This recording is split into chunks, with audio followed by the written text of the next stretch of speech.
2024 menjadi periode penuh dinamika bagi tim nasional Indonesia, diwarnai dengan berbagai hasil pertandingan yang mencerminkan perjalanan tim nasional Indonesia.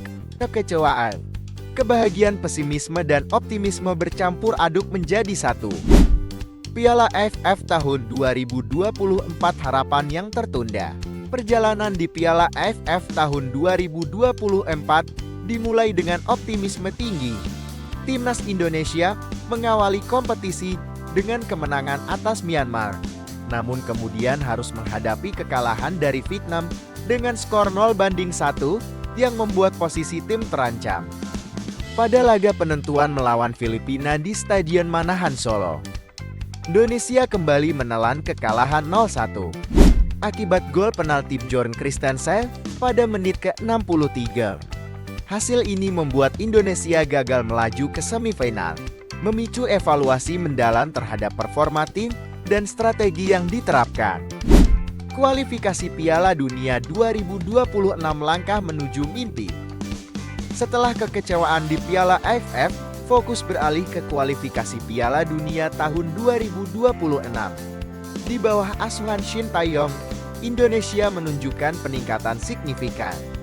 Pada Maret tahun 2024, Indonesia berhasil mengalahkan Vietnam 2 kali dengan skor 1-0 di Jakarta dan 3-0 di Hanoi, menandai kemenangan pertama di tanah Vietnam sejak tahun 2004. Kemenangan ini juga membawa Indonesia naik peringkat AFF melampaui Filipina dan Malaysia. Pada Juni tahun 2024, meskipun kalah 0-2 dari Irak, Indonesia memastikan diri lolos ke putaran ketiga kualifikasi Piala Dunia dan Piala Asia tahun 2027 setelah mengalahkan Filipina 2-0 di kandang. Performa di putaran ketiga kualifikasi. Memasuki putaran ketiga, Indonesia tergabung dalam grup C bersama Jepang, Australia, Arab Saudi, Cina, dan Bahrain. Pada September tahun 2024, Indonesia menahan imbang Arab Saudi 1-1 di Jeddah dan bermain imbang tanpa gol melawan Australia di Jakarta. Namun, tantangan berat datang pada Oktober dan November tahun 2024 saat Indonesia harus mengakui keunggulan Cina 2-1 dan Jepang dengan kekalahan 0-4 di kandang sendiri. Meskipun demikian, Indonesia membuat kejutan dengan mengalahkan Arab Saudi 2-0 di Jakarta. Berkat 2 gol dari Marcelino Ferdinand, mencatatkan kemenangan bersejarah atas tim kuat Asia tersebut.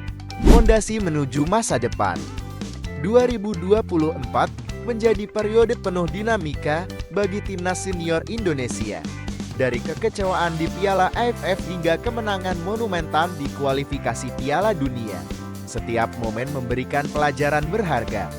Dengan kepemimpinan baru di bawah Patrick Kluivert, harapan tinggi ditempatkan pada peningkatan performa dan konsistensi tim.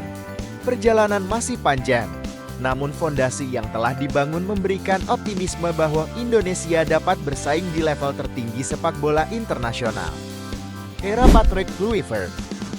Pada Januari tahun 2025, PSSI membuat keputusan mengejutkan dengan menunjuk legenda sepak bola Belanda, Patrick Kluivert, sebagai pelatih kepala baru, menggantikan Shin Tae-yong. Langkah ini menandai pergeseran strategi, dengan harapan Kluivert dapat membawa pendekatan dan filosofi baru untuk meningkatkan performa tim. Lolos ke Piala Dunia U20 FIFA tahun 2025. Salah satu tantangan utama yang dihadapi Kluivert adalah meningkatkan produktivitas lini depan. Selama musim tahun 2024 tahun 2025, para penyerang seperti Ramadan Sananta dan Dimas Drajat mengalami penurunan performa dengan jumlah gol yang minim. Kluivert diharapkan dapat mengatasi masalah ini dan memaksimalkan potensi para penyerang yang baru dinaturalisasi seperti Ragnar Oratmangun dan Rafael Struijk untuk menghadapi pertandingan-pertandingan krusial ke depan. Selain itu, PSSI juga tengah mengincar beberapa pemain keturunan untuk dinaturalisasi, seperti Paul Romain striker Oxford United, yang proses naturalisasinya diharapkan rampung akhir tahun 2025. Seperti apa prestasi timnas di tahun 2025? Berikan komenmu di kolom komentar.